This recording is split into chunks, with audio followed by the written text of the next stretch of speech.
What's going on, everybody? It's Slice, and today we're gonna look at what preps I think you need to complete if you're planning on running the big con. We're gonna start out with Group A security truck. So, as you can see, I got unlucky. Mine's all the way out in Polito, but this one's nice and simple. Take everyone out, run up to the door, see if it's locked. Of course it is. Search a mechanic, then grab the key. Of course you have the cops. This happens to be one of the rare missions where you can call Lester and get the cops off of you. So it's rather simple after that. Unfortunately, I got this one way out here, so it's just a bit of driving, and that's all. There is another version of this mission. It's in Harmony, which is about 2.7 miles away from the La Mesa arcade, which the La Mesa one is, in my opinion, the best. Yep, and we're calling Lester. Make him get off his lazy ass and do some work. Earn that money, fat boy. Now when we get to part 2 of the Group A missions, that's when things start to get a little bit more difficult. This one's all about timing. Now all the guards that are walking, you're definitely going to want to take them out. But as far as the stagnant ones, you just need to make sure that they are out of view of any of the roaming guards, and you shouldn't have a problem. Just make sure to use silenced weapons and headshots, and you'll make sure not to trigger the alert. This one right here is all about patience. Now, of course, you can go in there, rush everybody, and shoot everybody. You'll have the cops on you, and it's still actually pretty easy to get away. It's not that big of a problem. How great was it that I just got hit by a car right there?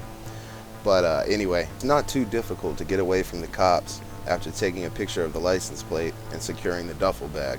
I just wanted to show you a way to get this done and remain under the radar, you know, not triggering cops, getting out without being seen.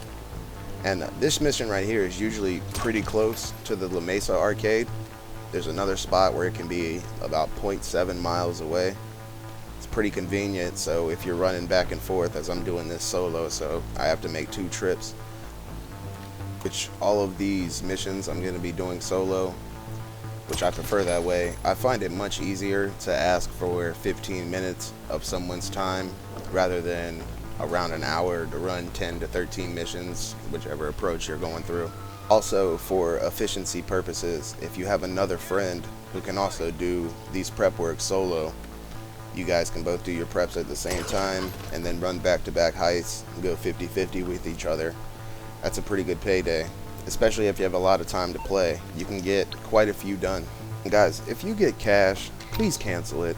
Don't put anybody through that. I know that you have to do it your first go around, but anytime after that, just get rid of it. I'm going to put up a video on a quick way to kind of switch out your vault contents. Now when you do that mission and you're inside the vault and you're going through the camera and you see cash, when you back out of the camera, call Lester and cancel the heist while you're still inside the casino. When you do that, after you leave and you get far enough away from the casino, it'll say mission completed.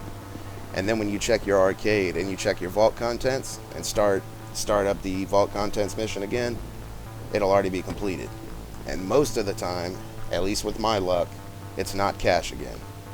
I have gotten cash a lot. I've got it 7 times in a row, even using this. But other than that, rarely does it happen. And I've completed this heist a lot. And in my opinion, between the 3 approaches, the Big Con definitely has the easiest prep work. I also think that it's the one that you have the least amount of missions to do as well. So we're going to move on to the key cards. And there's 2 missions you can get here. One where there's 2 red dots. You just go melee them, take them out, get the card, no problem. Then there's this one. When you get to this one, I like to do it the quick way. I'm not going to hijack that bus. So when I see the yellow question mark pop up, I'm going to immediately aim at each tower on the side of the yellow question mark so I can take out those guards up there. They are #1 priority. They got snipers. They're fucking way too good, man. Just stay away.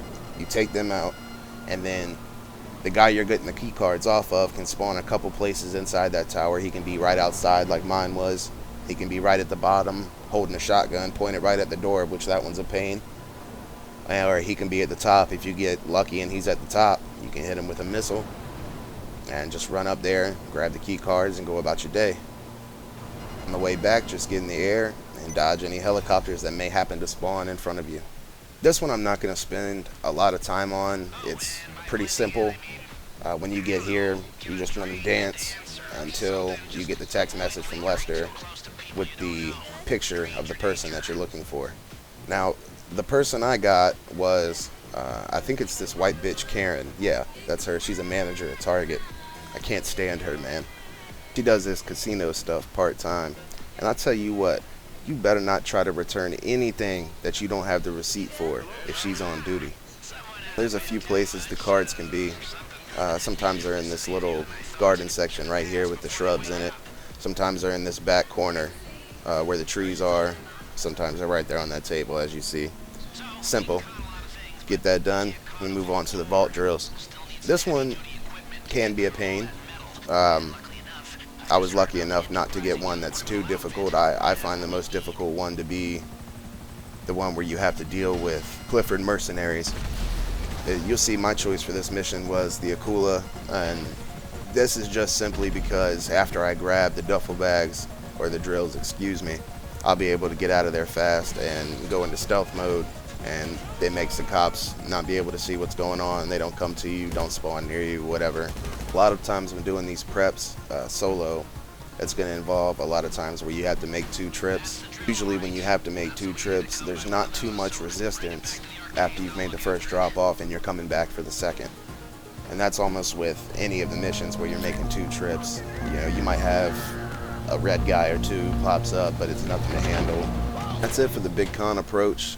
Of course, that excludes the main 3 that you have to do every time: the weapons, the cars, and the hacking device.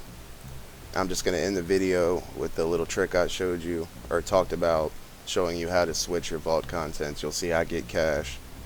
I'm going to cancel it, get back to the arcade, and I'll have artwork. Just want to thank y'all for watching the video. I hope it was helpful.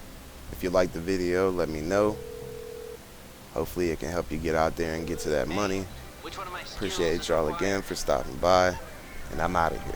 So, all that prep work for nothing? Okay, you're the boss. I'll get someone in to dispose of everything, and you can start again when you're ready.